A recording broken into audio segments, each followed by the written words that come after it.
कल कहा गया कि हम साजिशी टोला है। हमने कभी साजिश नहीं की। अपने साजिश करने वालों को बेनकाब करो। हमें टोला न कहना, हमें साजिशी न कहना कि हमें 7% मिला है, आप दोबारा करेक्शन कर दें। कोई जरूरत नहीं थी प्रेस कॉन्फ्रेंस की, हमें इतना एक्सक्लूसिवली करके टारगेट करने की, और हमें किसी की सर्टिफिकेट की जरूरत नहीं है। सारा रिपोर्ट दिखा के देखे, उसमें मेरे मुल्क के बच्चे हैं, उसमें बूढ़े हैं, उसमें औरतें हैं, और उसमें हर वाक अब लाइव के लोग हैं, और उन्होंने कभी इस मुल्क का गमला तक नहीं टोला। हम साजिशी नहीं है, हम मुल्क के वफादार है। वाहिद फेडरेटिंग यूनिट्स को कनेक्ट करने वाली, जिसकी चारों सूबों और विफाक में नुमाइंदगी हो, वो पाकिस्तान तहरीक इंसाफ है। यह कहना कि हमें 7% मिला है, आप दोबारा करेक्शन कर दें। हमें कल कहा गया कि हम साजिशी टोला है। हमने कभी साजिश नहीं की। अपने साजिश करने वालों को बेनकाब करो, और इसी के लिए हम आज ये तहरीक चला रहे हैं कि उन साजिशों को बेनकाब करना है।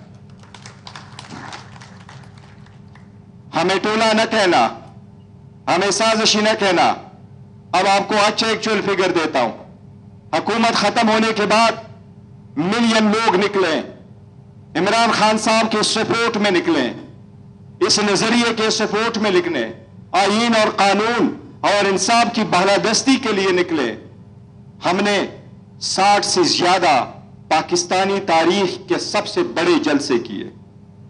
हमने इस मुल्क में 300 से ज्यादा कन्वेंशनें की, 500 से ज्यादा रैलीज हमने निकाली, और इस सब में हम आपको ये कह रहे हैं कि सारा रिपोर्ट दिखा के देखे, उसमें मेरे मुल्क के बच्चे हैं, उसमें बूढ़े हैं, उसमें औरतें हैं, और उसमें हर वाक अब लाइव के लोग हैं, और उन्होंने कभी इस मुल्क का गमला तक नहीं टोला। हम साजिशी नहीं है, हम मुल्क के वफादार है, और इंशाल्लाह वफादार रहेंगे, और हमें किसी की सर्टिफिकेट की जरूरत नहीं है। हमें दुख होता है कि इलेक्शन के बाद जब हम कोशिश करते हैं आगे की तरफ बढ़े, कौन है जो पीछे की तरफ धकेल रहा है। आपको पाकिस्तान तहरीक इंसाफ का असल मौक़िफ़ बयान कर चुके, मैं रिमाइंड करवा रहा हूं।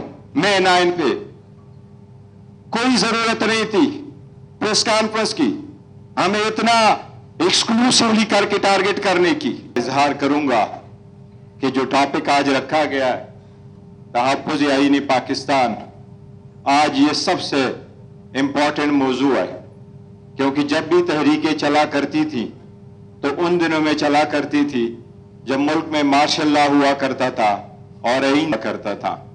लेकिन आज अफसोस के साथ हम यहां खड़े हैं कि बज़ाहिर तो कहा जाता है कि यहां डेमोक्रेसी है और आईन इनफैक्ट है, पर उसके तहफ़्फ़ुज़ के लिए हम निकले हैं, क्योंकि अमल दरामद आईन पे अमलन खत्म हो चुका है।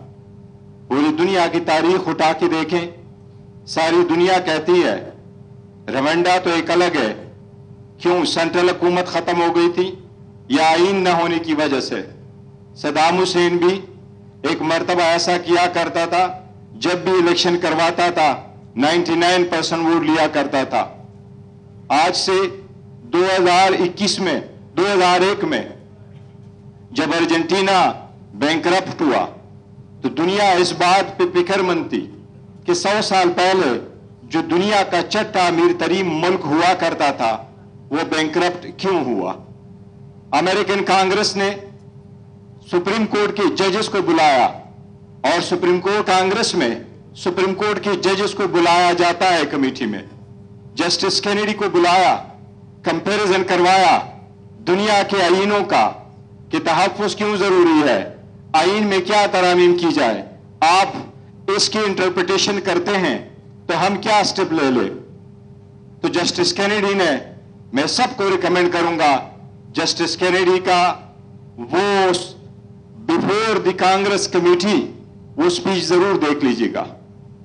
उसने सबसे पहले ये कहा कि बुनियादी हकूक अगर आपका मुल्क बचा सकता होता اور ملک بنیادی حقوق آئین پہ ہوتے تو اگر بچنا تھا تو سب سے پہلے یو ایس ایس آر بچتا، کیونکہ اس نے کمپیریزن کروائے کہ بنیادی حقوق یو ایس کے کنسٹیٹیوشن سے زیادہ یو ایس ایس آر کے کنسٹیٹیوشن میں موجود تھے۔ پر اس سے پوچھا گیا ملک ڈیوائیڈ کیوں ہوا اور کس وجہ سے، تو اس نے ایک مثال دی اور اس نے یہ کہا کہ ہماری خوبی یہ ایکوالٹی امریکن کی کہ کانگریس اور پریزیڈنٹ جب ڈیڈ لاک آ جاتا ہے تو حکومت کلوز ڈاؤن کی طرف جاتا ہے، شٹ ڈاؤن ہو جاتی ہے حکومت۔ لیکن انہوں نے کہا یو ایس ایس آر کی تباہی اور یو ایس ایس آر اس کے جو اتنے ویپن تھے وہ نہیں بچا سکا، اور انہوں نے مثال یہ دے دی کہ وہ 3 آرگن جو اسٹیٹ کے ہوا کرتے ہیں وہ جب تک انڈیپینڈنٹ نہ ہو، ان میں چیک اینڈ بیلنسز نہ ہو، مقننہ قانون بنائے، ایگزیکٹو امپلیمنٹ کر دے، عدلیہ اس کی تشریح کر لے۔ انہوں نے کہا تھا سب سے بڑا problem U S S R کا یہی تھا کہ سارے طاقت کا سرچشمہ ایک بندے میں ہوا کرتا تھا، یہی تباہی کا سبب ہے۔ ہم بھی یہی کہہ رہے ہیں کہ کسی کے پاس یہ اختیار نہیں ہونا چاہیے، حکومت بنے یہی آئینی تقاضا ہے، وہ عوام کی سپورٹ اور ووٹ سے بنے، ووٹ ہو تو فری فیئر اور ٹرانسپیرنٹ ہو، حکومت جائے تو پبلک سپورٹ اور مینڈیٹ سے محروم ہو کے جائے، وہ کسی کی انٹرفیئرنس میں نہ جائے۔ سب سے پہلے آپ کو یہ بتاتے چلے پاکستان تحریک انصاف کا موقف کیا ہے۔ 3 چیزوں پہ میں آپ کو ان کا آفیشل موقف دیتا ہوں جو ہم بیان کر چکے ہیں۔ سب سے پہلے آئین میں ترمیم ہونی چاہیے، یس، ہمارے آئین میں بھی ترامیم ہونی چاہیے، یہ متقاضی ہے کہ آئین میں مزید ترامیم ہو۔ انڈیا میں، اور ہم اکٹھے آزاد ہوئے ہیں، انڈیا نے 106 ترامیم کی ہے، امریکہ دا موسٹ ریجڈ ہے، ہمارے آئین میں بھی ترمیم ہونی چاہیے، لیکن پاکستان تحریک انصاف ہر طریق سے مخالفت کرتی ہے کہ پرسن بیس لیجسلیشن ہو، کسی ججز کو آپ ٹینیور بڑھائے یا کسی کا ٹینیور آپ ختم کرے، اس کی ہم مخالفت کرتے ہیں۔ پاکستان تحریک انصاف کا موقف ہے کہ ایون ایل4 پی ایس او کے ججز جو آئے تھے، جو فیصلے دیے تھے، ان کو اٹھا کے دیکھے، ججز کے ایج میں ایک لکونہ رہ گیا تھا، واپس کرو 1973 کے اوریجنل کنسٹیٹیوشن پہ، تو ہم ایگری ہے۔ وہ اپوائنٹمنٹ کا سال 40 سال سے تھا، مشرف نے چینج کر کے 45 سال پہ رکھا تھا، واپس کرتے ہو تو کسی کو کوئی اختلاف نہیں ہے، یہ اوریجنل کنسٹیٹیوشن تھا۔ سب سے پہلے یہ کہ آپ الیکشن کراتے ہو، اور میں اس بات کی دوبارہ تذکرہ کروں گا، اور وہ کل کی پریس کانفرنس کے سلسلے میں، یہی سازش ہے۔ کون سازش کروا رہا ہے؟ جو پاکستان کے ایک ادارے کو، جس کو ہم احترام سے دیکھتے ہیں، اور پاکستان کی سب سے بڑی پولیٹیکل پارٹی کو ایک دوسرے کی مخالفت میں لایا جاتا ہے۔ سب سے پہلے یہ کہ کل جو پریس کانفرنس ہوئی ہے، وہاں جو فیکٹس اینڈ فگر آپ کو دیے گئے ہیں وہ فارم 47 کی طرف فگر دیے گئے ہیں۔ سب سے پہلے یہ، ہم سازشی ٹولہ نہیں ہے، ہم ان الفاظ کی سخت مذمت کرتے ہیں۔ پاکستان تحریک انصاف کو ٹولہ کہنا اس دن کو رات کہنے کے برابر ہے۔ جو آپ کو فگر دیتے ہیں کہ ہمارے وقت میں 7% ووٹ پڑا ہے، یہ فارم 47 سے پڑا گیا ہے کل آپ کو۔ ساری دنیا کی رپورٹیں موجود ہیں۔ پاکستان تحریک انصاف اس وقت اس ملک کی 70% پاپولر جماعت ہے۔ Pakistan Tehreek Insaf white paper issue کر چکی ہے، ہم 180 سیٹ جیت چکے ہیں قومی اسمبلی میں، ہمارے پاس 2/3 میجارٹی ہے، ہمارے پاس پنجاب میں کمپلیٹ میجارٹی ہے، ہمارے پاس 2/3 میجارٹی ہے کے پی کے میں، ہمارے پاس سندھ میں سیٹیں ہیں، ہمارے پاس بلوچستان میں سیٹیں ہیں۔ اس وقت 263 کور کمانڈر کانفرنس ٹیوزڈے والے دن 5 مارچ کو ہوئی تھی۔ 263 कोर कमांडर कॉन्फ्रेंस मंगल के दिन 5 मार्च को हुई थी। 6 मार्च को अडियाला जेल में खान साहब का ट्रायल था, मैं भी वहां मौजूद था। उस ट्रायल के बाद मैंने प्रेस टॉक की थी और मैंने मौक़िफ़ बताया था, लेकिन वो खान साहब की मौक़िफ़ मैं रिपीट कर रहा था क्योंकि खान साहब ने 6 मार्च को जेल में 263 कोर कमांडर के प्रेस रिलीज से इत्तेफाक किया था और हम कंडेम कर चुके हैं। हमारा मुतालिबा यही है कि वो सीसीटीवी फुटेज ले आओ, इसके तह तक जाओ कि खान को किसने अबडक्ट करवाया था, वो सारे फुटेजेस पब्लिक के सामने रखो।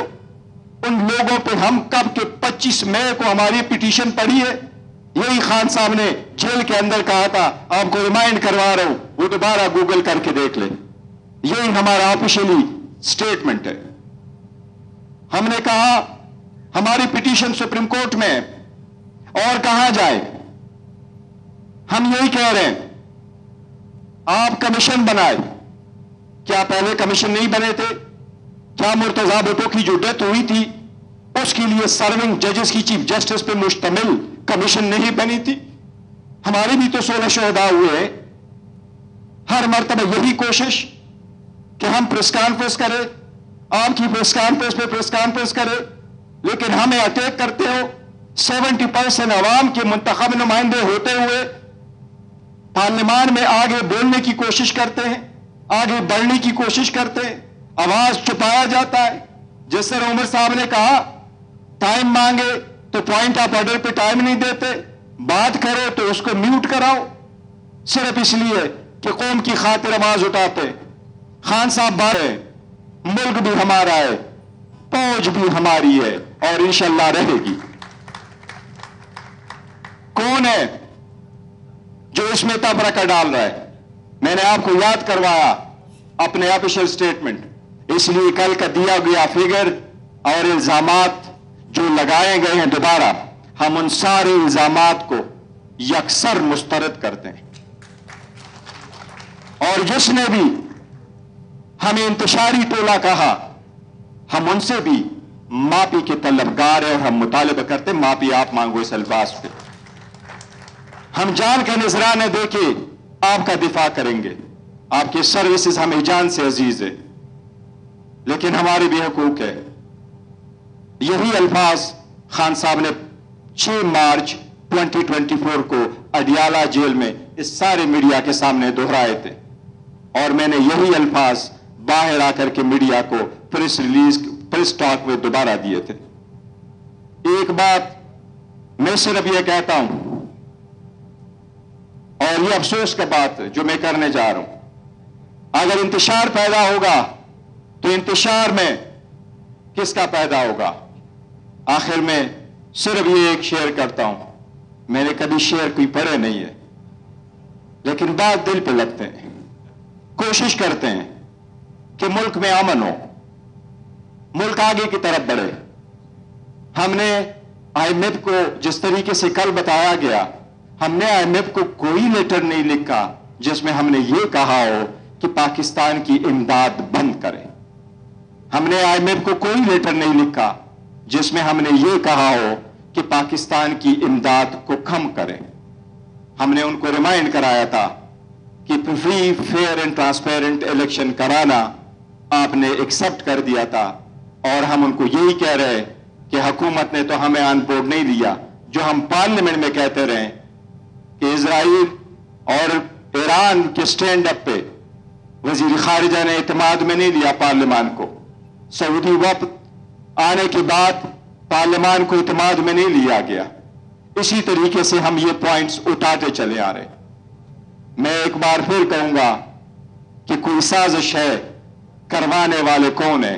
जो पाकिस्तान की मकबूल तरीन पार्टी को इल्जाम की बुनियादें लगा के दूरी पैदा करने की कोशिश की जाती है। इसलिए फराज साहब ने सही कहा है, चिराग सबके बुझेंगे, हवा किसी के नहीं। इंतशार होगा तो फायदा कोई और लेगा। अल्लाह करे हमारा मुल्क कायम दायम हो और आईन के मुताबिक हो।